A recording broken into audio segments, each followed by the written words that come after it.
आज हर तरफ LPG cylinders की ही बात हो रही है और भारत समेत पूरी देश की जनता एक ही सवाल पूछ रही है कि आखिर कब तक ये एलपीजी सिलेंडर का क्राइसिस इस देश में चलता रहेगा और कब तक सरकार इसे नजरअंदाज करती रहेगी और कब तक अपने फेलियर को जनता से छुपाते रहेगी। आखिर एक सिलेंडर के लिए क्यों इतने लोग तरस रहे हैं और ये सिलेंडर क्राइसिस कब तक चलेगा। आज के इस वीडियो में हर एक प्रश्न का उत्तर डीपली समझेंगे, इसीलिए एंड तक बने रहे इस वीडियो में। 28 फरवरी की सुबह ईरान के सुप्रीम लीडर अली खमेनी को अमेरिका और इजराइल के मिसाइल्स ने पैलेस में मार गिराया। उसके बाद से ही ईरान इजराइल वॉर अपने पीक पर है और मिडिल ईस्ट में टेंशंस लगातार बढ़ती जा रही है। इसी के कारण ऑयल के प्राइसेस लगातार आसमान छू रहे हैं और दूसरी तरफ बाकी देशों की इकोनॉमी गिरती जा रही है। इस ईरान इजराइल वॉर में मिडिल ईस्ट के बाद सबसे ज्यादा इस वॉर का डायरेक्ट इम्पैक्ट इंडिया पर हुआ है। तो आज हमारे देश में एलपीजी सिलेंडर्स को पाने के लिए कई लोग घंटों तक लाइन में खड़े रहकर भी उन्हें एलपीजी सिलेंडर नहीं मिल पा रहा और कई शहरों में तो कमर्शियल गैस सिलेंडर्स पूरी तरह से बंद कर दिए हैं। इसी के कारण कई सारे होटल्स, फूड स्टॉल्स कई हफ्तों से बंद पड़े हैं और जो सिलेंडर पहले 800-900 रुपए में मिल जाता था वो इस क्राइसिस के कारण ब्लैक मार्केट में 3-4 हजार तक भी मिलने लगा है और लोग इसे भी खरीद रहे हैं क्योंकि लोगों के पास सरकार ने दूसरा कोई ऑप्शन ही नहीं छोड़ा। इसी के कारण लोग ज्यादा पैसे देकर भी एलपीजी सिलेंडर को ले रहे हैं। ऑयल और गैस की शॉर्टेज इस कारण की वजह से हो रही है, ये अब समझ लेते हैं। तो ईरान और इजराइल में पिछले 3 हफ्तों से घमासान युद्ध चलते आ रहा है और शायद ये वॉर आगे भी चलने की संभावना है। तो इस वॉर में ईरान के पास भी एक सीक्रेट वेपन है जिसी वेपन का इस्तेमाल करके ईरान आज पूरी दुनिया की इकोनॉमी गिराने का कारण ईरान बन चुका है। इस ज्योग्राफिकल वेपन का नाम है स्ट्रेट ऑफ हॉर्मुज। दोस्तों ये वही स्ट्रेट ऑफ हॉर्मुज है जिसकी पूरी दुनिया आज चर्चा कर रही है और इसी स्ट्रेट ऑफ हॉर्मुज के कारण कई बड़े देशों को ऑयल गैस जैसी जरूरी चीजों के लिए भी परेशानियां झेलनी पड़ रही है इसी स्ट्रेट ऑफ हॉर्मुज के कारण। दोस्तों स्ट्रेट ऑफ हॉर्मुज एक ऐसा इलाका है जो कि ईरान और ओमान के बीच में है। ये पैसेज केवल 33 किलोमीटर का है और मिडिल ईस्ट का 90% क्रूड ऑयल इसी ट्रेड रूट से पास होता है और ये स्ट्रेट ऑफ हॉर्मुज कई सालों से ईरान के कब्जे में है, यानी कि ईरान ने इस पैसेज में कई सालों पहले से ही तैयारी कर रखी है और पहले भी ईरान ये जानता था कि अगर ईरान पर हमले हुए तो वो स्ट्रेट ऑफ हॉर्मुज को यूज करके बाकी दुनिया से अपनी बात मनवा लेंगे और ईरान का ये प्रेडिक्शन आज सही साबित हो रहा है। ईरान ने इस स्ट्रेट ऑफ हॉर्मुज का इस्तेमाल करके कई सारे देशों को घुटनों पर ला दिया है। अगर ये वॉर ऐसे ही चलता रहा तो कई देशों पर महामारी का संकट भी आ सकता है इसी एक स्ट्रेट ऑफ हॉर्मुज के कारण। दोस्तों इससे हम अंदाजा लगा सकते हैं कि ये स्ट्रेट ऑफ हॉर्मुज पूरी दुनिया के लिए ही कितना इंपॉर्टेंट पैसेज है और ये आज ईरान के कब्जे में है।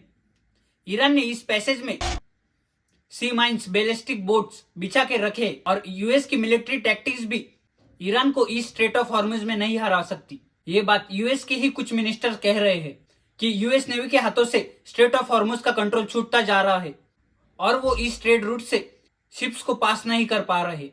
दोस्तों इसी के ही कारण आज ऑयल के प्राइसेस $140 पर बैरल के भी ऊपर ट्रेड कर रहे हैं। इसी के ही कारण इंडिया जैसी कंट्री जो कि अपना 60% ऑयल मिडिल ईस्ट से इंपोर्ट करती है और उस ऑयल का रूट स्ट्रेट ऑफ हॉर्मुज से गुजरता है, इसी के ही कारण इंडिया जैसी बड़ी कंट्री को आज ऑयल और एलपीजी गैस की शॉर्टेज हो रही है। इसी एलपीजी शॉर्टेज के कारण आज भारत का मिडिल क्लास आदमी घंटों तक लाइन में खड़ा है और उसके बावजूद भी सिलेंडर मिलने के चांसेस बेहद ही कम है। दूसरी तरफ हरदीप सिंह पुरी जो कि इंडिया के petroleum and natural gas minister है, वो अपने स्पीच में ये कहते हैं कि domestic supply is fully protected and the delivery cycle is unchanged. ये इनका दावा है। दोस्तों अगर मंत्री जी के कहने के हिसाब से अगर हम अंदाजा लगाए तो ये लोग जो घंटों तक लाइन में खड़े हैं ये क्या वहां पे मजे के लिए खड़े हैं जो कि सरकार के खिलाफ एलपीजी सिलेंडर को लेकर आंदोलन कर रहे हैं। इसमें हरदीप सिंह पुरी का क्या एजेंडा है ये आज पूरा भारत जानना चाहता है। दोस्तों इस एलपीजी क्राइसिस में सरकार का बहुत बड़ा हाथ है और सरकार से कई सारी गलतियां लगातार हो रही है जो कि अगर सरकार वक्त रहते ठीक कर लेती तो शायद ये शॉर्टेज या ये क्राइसिस कभी आता ही नहीं। इंडिया के कॉमन मैन को एलपीजी सिलेंडर घर बैठे बैठे ही डिलीवर हो जाता, लेकिन सरकार की इन गलतियों के कारण आज यही मिडिल क्लास आदमी जो कि सुबह उठकर काम पर जाता था वो आज सिलेंडर की लाइन में लगता है सरकार के ही कारण। गलती नंबर 1, कि अगर हमारी सरकार को पहले से ही मालूम था ईरान और इजराइल में वॉर हो सकती है और ईरान वॉर होने के बाद स्ट्रेट ऑफ हॉर्मुज को कंट्रोल करके उसको ब्लॉक कर सकती है, तो क्या हमारी सरकार ने क्रूड ऑयल और एलपीजी के स्टोरेज बढ़ाने के लिए कुछ किया या नहीं? ये सरकार की सबसे बड़ी गलती है। गलती नंबर 2, के कुछ मिनिस्टर्स मानते हैं कि स्ट्रेट ऑफ हॉर्मुज से जो जहाज वहां से पास हुए हैं इन शिप्स में मौजूद क्रूड ऑयल से गैस और ऑयल की शॉर्ट फुलफिल हो सकती है, लेकिन यहीं पे इनकी गलती पकड़ी जाती है। दोस्तों, जो क्रूड ऑयल ईरान ने वहां से पास किया है वो भारत के 140 करोड़ लोगों के लिए केवल 3-4 दिन चल सके, उतना ही ऑयल और एलपीजी गैस है जो कि इंडियन पॉपुलेशन को बस 3-4 दिनों तक ही चलेगा। इसके बाद गलती नंबर 3, हरदीप सिंह पुरी की तरह ही कई सारे मिनिस्टर से जो कि ऐसा फेक नैरेटिव फैला के भारत में क्रूड ऑयल और एलपीजी गैस का बहुत बड़ा स्टोरेज सरकार के पास है ऐसा फेक दावा कर रहे हैं, अपनी गलतियों को कवर अप करने की कोशिश कर रहे हैं।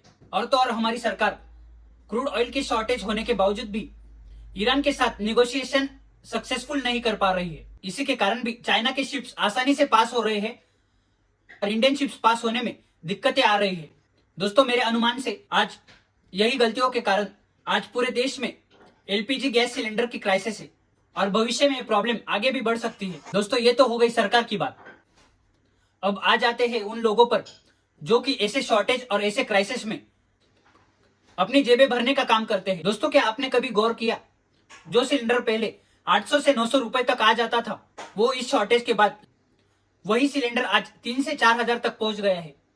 इसी को ब्लैक मार्केटिंग कहते हैं। किसी चीज का शॉर्टेज हो तो उस चीज को ये ब्लैक मार्केटिंग वाले लोग स्टोर करके उसकी डिमांड को बढ़ाने के बाद धीरे धीरे सप्लाई करके अपना प्रॉफिट बनाते हैं और इसी के ही कारण जरूरतमंदों तक ये एलपीजी सिलेंडर नहीं पहुंच रहा। और जिन लोगों को इस सिलेंडर की असल में जरूरत है वो इसी ब्लैक मार्केटिंग के कारण एक तो ज्यादा पैसे दे रहे हैं सिलेंडर की या तो एलपीजी की सुविधा से वंचित हो चुके हैं। जो डोमेस्टिक एलपीजी सिलेंडर पहले घरों में इस्तेमाल हो रहा था वो अब इसी ब्लैक मार्केटिंग के कारण वो अब होटल्स और फूड स्टॉल्स पर इस्तेमाल किया जा रहा है। के बाद इलीगल रिफिलिंग जो कि एक डोमेस्टिक गैस से दूसरे कमर्शियल गैस में एलपीजी को ट्रांसफर करके ताकि वो कमर्शियल सिलेंडर ज्यादा दाम में बेच सके। कई जगहों पर गैस लीक्स देखने को मिली तो और कई जगहों पर गैस सिलेंडर्स भी ब्लास्ट हो गए और तो और कई जगहों पर रिफिलिंग करते वक्त सिलेंडर्स ब्लास्ट हो गए। दोस्तों, अब सवाल ये उठता है कि ये ऑयल और एलपीजी गैस क्राइसिस कब तक रुकेंगे और कब तक भारत को इन परेशानियों का सामना करना पड़ेगा। ये क्राइसिस तब तक चल सकता है जब तक वहां पर ईरान और इजराइल में समझौता नहीं होता और अमेरिका इजराइल मिलकर ईरान की डिमांड्स को नहीं फुलफिल करते, और तब तक शायद ईरान और मुस्तफा खमेनी इजराइल और पूरे मिडिल ईस्ट पर हमला बोलते रहेंगे। दोस्तों, जब तक ये वॉर चल रही है तब तक भारत का मिडिल क्लास आदमी इसी तरह रोज सिलेंडर की लाइन में खड़े रहते हुए नजर आएगा।